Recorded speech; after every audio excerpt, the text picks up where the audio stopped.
It's dusk, a bitter winter day at the Gretzky farm in southern Ontario. It's about this time that Wayne would have been playing down on the river behind me, playing shinny, learning how to play this game of hockey. If you listen very carefully, maybe you'll hear Walter telling him to come in out of the cold. You see, all around the world, Wayne Gretzky is a celebrity. He's a hero. In Canada, a national treasure. In Brantford, Ontario, he's Walter's son. Because this isn't a story about a super hockey player. This is a story about a relationship between a boy and his father. That boy just happens to be the greatest hockey player in the world. 7 a.m. in winter in Brantford, Ontario, a satellite town southwest of Toronto. Phyllis and Walter's suburban home is awake with the morning routine, and it looks no different than any other on the street. But take a closer look back behind the house, and you'll see the eldest already busy at work, logging an hour and a half before the daily grind at grade school, and he'll add many more before the day is up. He breaks only to eat, but not long enough to unlace his skates. Around this neighborhood, he's simply known as Wayne, his parents' firstborn of 5. His friends just call him Gretz. But by his 10th birthday, he would be known far beyond that backyard, clear across the country, and soon, in international headlines, simply as the Great One. Hockey began for the 2-year-old Gretzky as a skate on the frozen Nith River that threaded through his grandparents' farm. His first goal was not scored there, but instead inside the farmhouse one Saturday night with a souvenir stick from a Blackhawk game and a small rubber ball. His grandmother, Mary, first scrimmaged with Wayne, her legs as the battered goalposts. I think that a lot of things I learned in life about respect came from my grandparents, and that, you know, they probably spoiled me rotten, and I probably could have gotten away with anything with them because, like I said, they were my grandparents. They, you know, Wayne, whatever you want sort of thing, as they did to all their other kids. And I spent so much time with them, probably more than any other grandchild they had because they lived so close. And I would spend 4, 5, 6 weeks with my grandparents. And at that age, I think I learned that even though I could have gotten away with anything, I had the respect for them not to want to disappoint them, and I think that benefited me later on in life. With that kind of support behind him, Wayne's fascination with the sport quickly swelled into a passion, then an addiction that meant long hours on the ice in the park, until one day, Walter hosed and chiseled a rink out of his own backyard. It was christened the Wally Coliseum, and it saw action in the early morning, late at night, and on endless weekends. I remember the night I came home and my feet were frozen, and I said, Phyllis, I got an idea. I'm going to make a rink in the backyard, and I could sit here in the window and watch him, and he could stay as long as he wants out in the backyard. So it was a case of self-preservation. That's how the rink started. Okay, can we go out and you and I skate on the rink now? I mean, no, not anymore. What happened to the rink? Where's my rink? The kids are gone. The rink is gone. There's a pool there now for Phyllis. That's I see. He ended his first season with a single goal, and although he was short on years, he soon proved to be long on talent. The following season, Wayne chalked up 27 goals, then 104 during the next, and 196 in the one after that. And then, after 8 years on skates, in just 69 games, Wayne racked up a whopping 378 goals. And all of a sudden, all at once, it was the best day, the worst day, and the last day of his childhood. Smothered by the press, the new hockey sensation was interviewed more than some National Hockey League players. A Wayne Gretzky autograph became hot, new property, and Gretzky bashing became the town's hot, new spectator sport.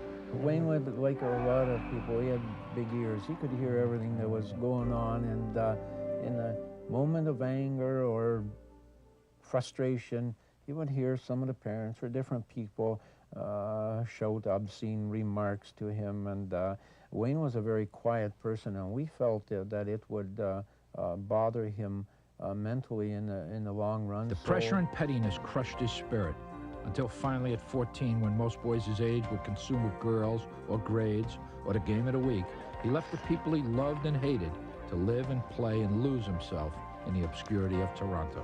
You know that about it. Like, we missed Wayne not being home. Thank goodness he was only an hour away from us, so he's always home on the weekends and through the summer, of course. And I know he speaks of it, and he says he just regrets the childhood, as he put it, because he really never got to know his brothers that well. And of course, Brent being the youngest, he wasn't with him all that much, and nor Glenn even. Were you coaching? How did you? Not at that time. No? I coached him 1 year, but 1 year was enough. For you or for Wayne? I think maybe for both of us. My dad was one of these kind of guys that he still is. He philosophizes. Everything is for a reason, and he's very methodical. And one of the things he told me about when I was a kid, he said, never skate behind the net and warm up. When guys have the puck and they're shooting, he said, they're not looking. You're going to get one in the head. You're going to get one in the leg. It's going to knock you out. So I always said, okay. So one game I'm playing, and I'm behind the net in the warm-up, and I've just happened to forget. And after the game, I'll never forget, my dad said, you know, Wayne, you got to listen to me. Don't go behind the net. So I said, okay, now I understand. And I'm standing there, I carry the sticks out on the bench, and it's a cold, old rink, and it's freezing. And I'm watching the warm-up. All of a sudden, I turn this way, and there are all these players all around, and I'm wondering, what's going on? And I remember it like it was yesterday. And all of a sudden, I see them, they're picking my dad up, and they had him both by each arm. They're taking him out the ice. He got hit right, right in the coconut. And I said, oh, I'll never forget asking him, what happened? What happened? He says, oh, he says, I don't know. He says, I went behind that damn net.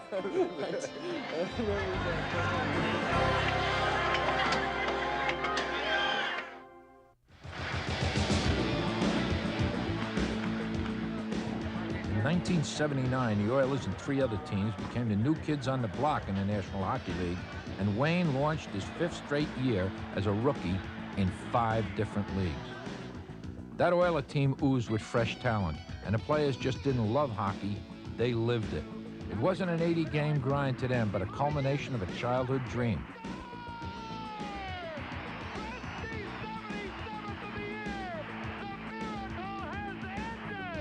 Wayne and the Oilers were to become the new face of hockey in the 80s, young, slick, confident, and hungry for the cup. Once up to steam, they quickly dismantled the relic hockey dynasties of the Canadiens and the Islanders and locked Edmonton into National Hockey League history with 4 Stanley Cup championships before the decade was up.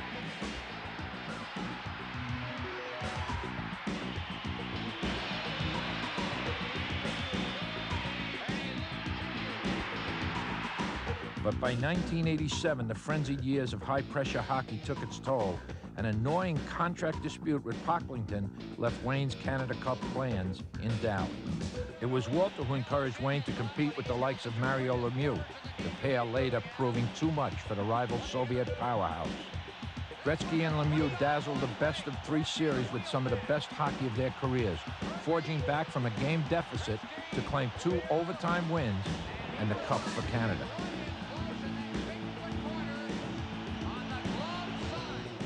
There was still a snag in his contract settlement, and for the first time since his rookie year, Wayne did not win the scoring title or the MVP honors. And the series had its own share of surprises. A blackout at the Boston Gardens forced the 4th game to the Northlands Coliseum, where the Bruins bowed to the new 4-time winner of the Stanley Cup. But little did he know, there was one more surprise waiting for him when he left the arena. How did you feel, Wayne being traded to L.A.? What went through your mind when you first heard that? How much notice did you have? Well, it's a strange thing that you asked that. I knew way before Wayne ever dreamed that it was going to happen, because they were in playoffs, and I think it was even prior to playoffs, Nelson Scalabania had phoned me, and he told me in confidence he was trying to arrange a deal with Peter Pocklington to get Wayne to Vancouver. So I didn't want to tell Wayne anything about this, because playoffs were coming up, because I knew he would be very upset. And I just kept biting my tongue, and that was a very difficult thing to do. And after they won the Stanley Cup, we went to this restaurant just to celebrate. And he said, Dad, he said, Monday, I'm going to take you, show you a house that we're going to buy. This is just prior to him getting married. And I said, Wayne, I don't think I would if I was you.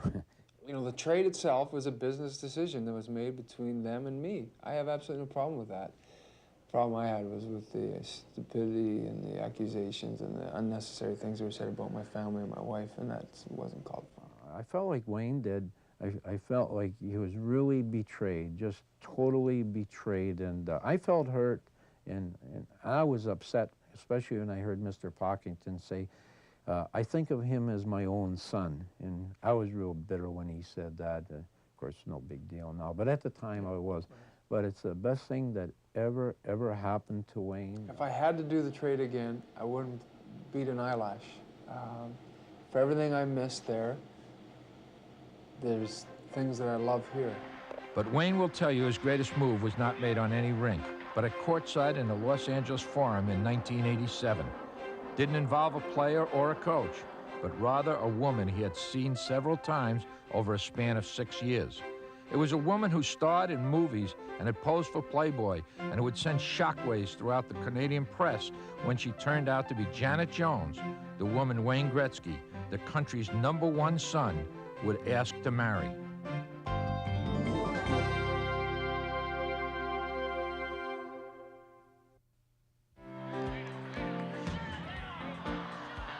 LA's new import gave hockey and the Kings a much-needed facelift in a city that had long been dictated by the seasons of football, baseball, and basketball. After his arrival, Kings ticket sales tripled, and the team sold out the Forum, even during the Dodgers' first home game of the 1989 World Series. He's been a great ambassador off the ice for us.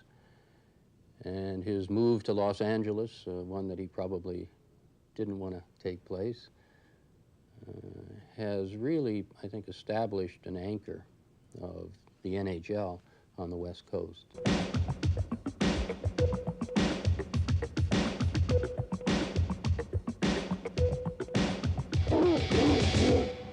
We're in the middle of the hockey season. But how can you focus on a winter sport when you've got all this? Well, for 20 years, no one did. These are the kind of crowds they used to draw at the Kings games. And then Wayne Gretzky came, and everything changed. Because now it's a media event. It's the place to be if you're in business, if you're in the movies, be at the game. Well, Wayne Gretzky has changed hockey. Has Los Angeles changed Wayne Gretzky? Has the small town gone out of the small town boy? Boy, I don't know. Maybe it has, you know, maybe it has. Maybe I'm a little more relaxed now than I used to be. Maybe a little more easygoing. Maybe I don't worry about all the pressures that I used to worry about. But as a person, I don't think I've changed. I don't think I'll ever change. I don't think it matters whether you live in LA, Edmonton, New York, Brantford.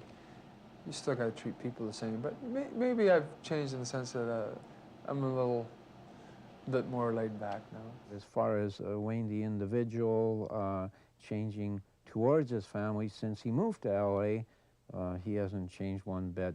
We hear from him more now than we did when he was in Edmonton. And we always, or I do, gauge on how happy he is by the number of times he'll call. When he starts calling 3-4 times a week, then you know he's pretty happy. For Wayne, the bitterness of the trade turned sweet with a 9th Hart Trophy win during the 1989 season that saw the new king and his team topple the Stanley Cup champion Oilers in the opening playoff round.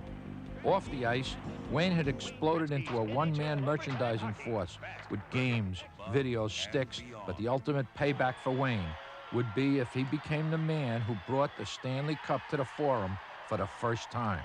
Well, I sure hope so, and of course that's why Wayne's still there and why he wants to play another 5 years. One of his aims is to be on a championship team in LA, and I certainly hope it happens, because if it ever happens, I think it'd be even greater than the first Stanley Cup the Edmonton Oilers ever won. This team that we've developed here now over the last 3 years, I really believe we have that ingredient. We have the hard-working, laboring guy who really is important and vital to our hockey club, and I think our coaches have done a nice job of creating that. Would he come back to Canada? Oh, I think he'll always stay in LA now, and he said the kids will have to decide when they're 18 whether they want to be Canadian or American. Right. And I don't think he'll move from LA. It's his home now. Well, it's funny because my dad's always had this thing about teasing people who are American. He always says, those Yankees, those Americans. And what happens, I married an American girl. His first grandchild ever is born in America. And I think he was beside himself for a while. My dad's a very proud Canadian. And we have dual citizenship for our daughter. And I remember the day I got it, I said to my wife, I said, I got to tell you, I was excited about it, but I said, my father is going to be so excited about this. I got to fax this to him right now. As soon as Paulina became a citizen, you got the fax, is that? Oh, yeah, he sent it to me right away. Actually, he phoned and he said, Dad, go up and check your fax machine. And I says, why? He said, you're going to find something quite interesting. So I said, well, hang on. I ran upstairs, and sure enough, I came back, and there was a photostat copy of Paulina's Canadian citizenship paper. That's great. It And was. what did you get after him about after that? What was your next complaint? Because I know you're not going to let him off the hook. Well, I asked him if he had ties yet. I said, listen, it takes a little bit of time to process these things. You know, they don't just happen overnight. You know, someone pick up the phone and phone the Prime Minister and say, listen, That's right. my child is dual citizen, could you send us the papers? It doesn't work that way. And I think the addition of Janet and Paulina and Ty certainly has made him happy, because he does come from a family where he does have brothers and sisters, and he does love kids. I mean, you know that. And I remember one of the things she said to me, one night, she was about 8 months pregnant with Ty. She said, you know, I'm really scared that I enjoy and I love Paulina so much. I don't know if I'm going to be able to give that to my next child, and it scares me. I remember saying, the old veteran I am.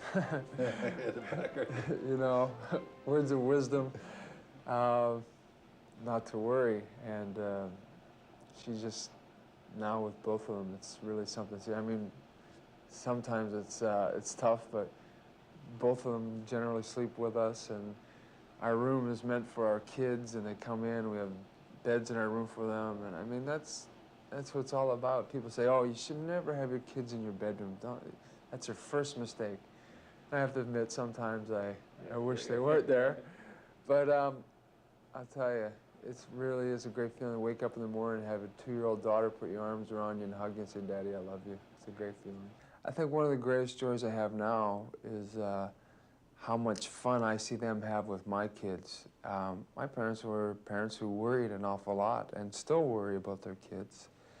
And yet I see them with my kids, and they're grandparents. They enjoy all the good things about having family, and they don't worry about some of the bad things that go on. You were playing on the West Coast a couple of weeks ago, I don't remember, and I came by your dad's house.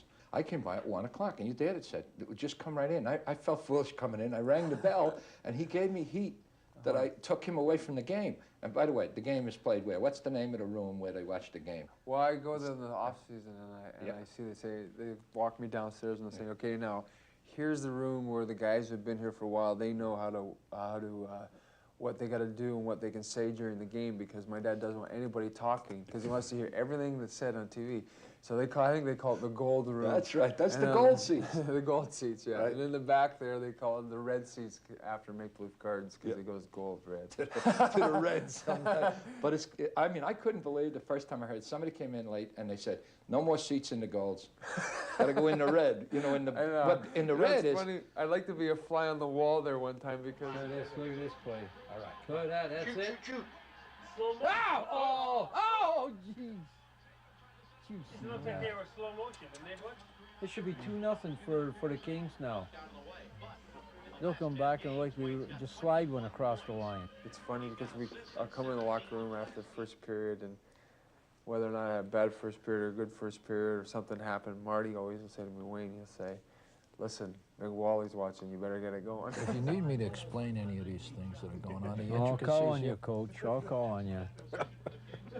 Coach, did you hear him? Oh, yeah, she must have heard me. She's yawning. It's 10:30, Wally. Yeah, Phyllis was in bed by She's now. just about done. I can't stand to be so damn quiet. It's never this quiet at a hockey game.